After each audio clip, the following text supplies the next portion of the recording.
Hi, my name is Shola Ezeokoli, MD. I'm a medical doctor and a balanced living coach. I coach professional women. Hi, Mocha Doc, yay!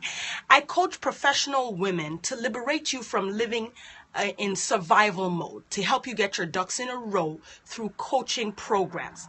I also teach, I write, I speak.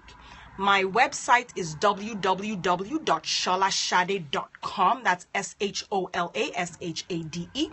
I write on matters related to balanced living. Now today, I'm going to be talking about how to have a happy new year. Now, let me just jump right into it. Thing is, there is nothing magical, spiritually significant, or special about the 1st of January. Hate to break it to you. So why is it that by the 31st of December, a lot of us fall into despair as if the year owed us something and hasn't delivered it? Now, the calendar we use is called the Gregorian calendar, which was a modification of the Julian calendar, which was a modification of the Roman calendar. There are other calendars in use side by side with the general calendar, the Gregorian calendar that we all use. There's the Hebrew calendar, the Igbo calendar, the Mayan calendar. Remember the Mayan calendar, anyone? The Chinese calendar. So the first of the year can vary depending on what calendar you use. So 1st of January, there's nothing special about it. It's really just another day. So, the point I'm making is that you don't have to make New Year resolutions. You don't have to fall into despair at the end of the year as if the year owed you something that it didn't deliver. You don't have to wait till the 1st of January to make whatever changes you need to make. Just make them now. Just set yourself up for success by not attaching some great significance to a particular time. Your life is not winding down. Going from the 31st of December to the 1st of January is just changing to another day. Now, don't have this attitude of winding down at the end of the year. If you keep your life as a continuum, you won't fall into despair if by the 31st of December, certain goals, maybe you haven't met them. But you haven't met them, so what? There's the next day. There's another year. You do not have to fall into despair at the end of the year. Now, I'm not talking about people who maybe, yay, hearts. I'm not talking about people who maybe lost someone around Christmas or around New Year. That is particularly hard. And, my heart does go out to folks who have lost people at the end of the year, such that the end of the year brings its own sadness with memories of a lost loved one. I'm talking to the general population of people who, okay, let me step on a few toes. I'm going to say religious circles who attach a certain significance to a year, and if something hasn't happened, people throw up their hands and despair as though God and the year have disappointed them. That is really not the case. The 1st of January is a convenient time to set goals, and the span of a year is a good time to review the goals you set. However, if you set goals on the 1st of January, don't wait till the 31st of December before you realize, okay, how am I doing with this goal? No, you review them from time to time, every week, every month, every 3 months, depending on what goals they are. So I'm just going to give you a few tips for setting goals and having them actually, hopefully, come to pass. Number 1, you actually have to set goals. Don't make a New Year resolution to lose some weight. That is not a goal. Resolutions are not goals. Resolutions are not plans, and resolutions are not strategies. Resolutions are just that, a bunch of fancy words that you say to yourself to make yourself feel happy, and then 2 weeks later you forget about them. I go to a health club, and it's so funny to see the New Year resolution people at the beginning of the year. Oh, they're all ha ha ha. And then the rest of us just wait. Yeah. In 2 weeks, they'll be gone.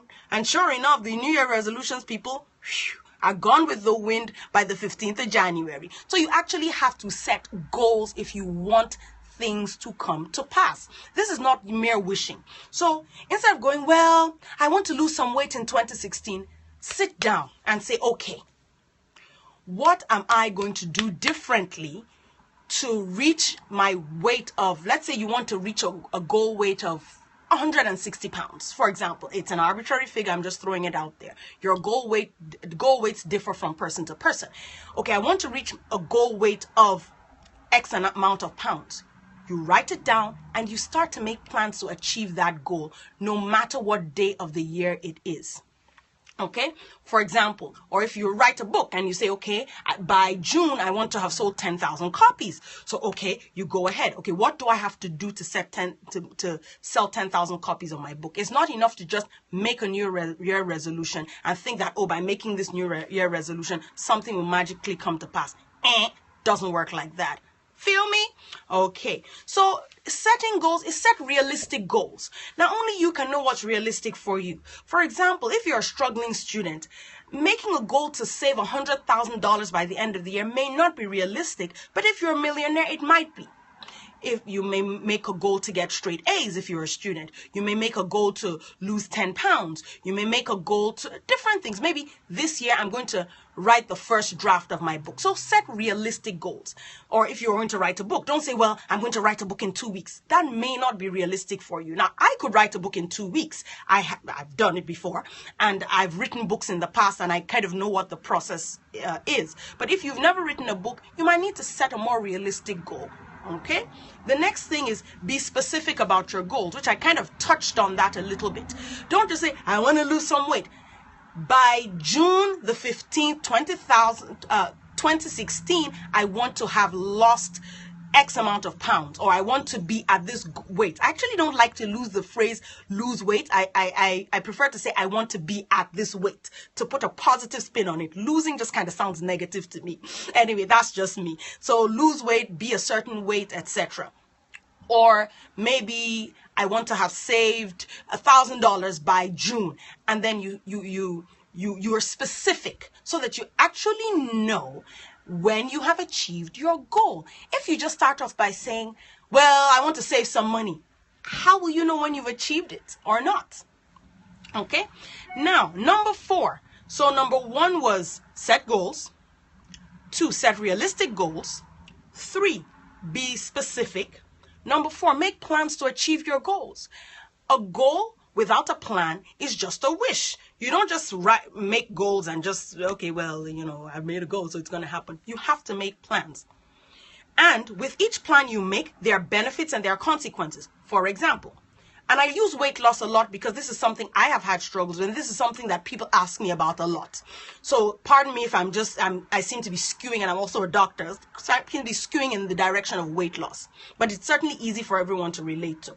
If you want to lose 10 pounds, you need to decide to join a gym or hire a trainer or something. You have to make plans to achieve your goals. But there are consequences. That means that you're not going to be able to eat the whole pie. Sorry, maybe a tiny little sliver. Okay? You may not be able to, you're not going to be able to drink that much alcohol. Yes, alcohol does make you gain weight.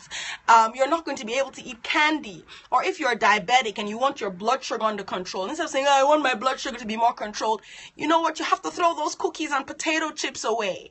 You have to make plans, and in making plans, that goes to the next thing. You write them down. You write down those plans, baby. You write the plans down. There's something about writing something down that makes it concrete, makes you focus on it. And every time, if ever you find yourself flagging, you can actually go back to those plans and review them, and it will keep you going. And while you're writing your plans, write down the whys, why you're doing it, the benefits, and the consequences, so that you know what you're setting yourself up for. And you know what? Last but not the least, stay focused. Life happens, but you have to stay focused. Stay focused. Keep your eye on the prize. Motivation should primarily come from within and not without. Don't look for your motivation in others. Look for it from within. And let me tell you something. When motivation runs out, that's when determination has to kick in. You know what? I'm not motivated to go to the gym when it's 10 degrees in the morning, but you know what? I am determined to be at this certain weight. You know what? I don't feel like writing another chapter of my book today, but I am determined to have a book out by June. You know what? I don't feel like going over these business plans. Yes, I want to start a business, but guess what? When your motivation runs out is when determination kicks in. You stay motivated from the inside. Surround yourself with focused people. Surround yourself with, if you're an eagle, you can't surround yourself with chickens. You cannot, or else you become a chicken. You surround yourself with people who are going where you're going. If you stray from your goal, do not sit there wringing your hands until the next December 31st. Get up and start all over again, because there's no shame in that.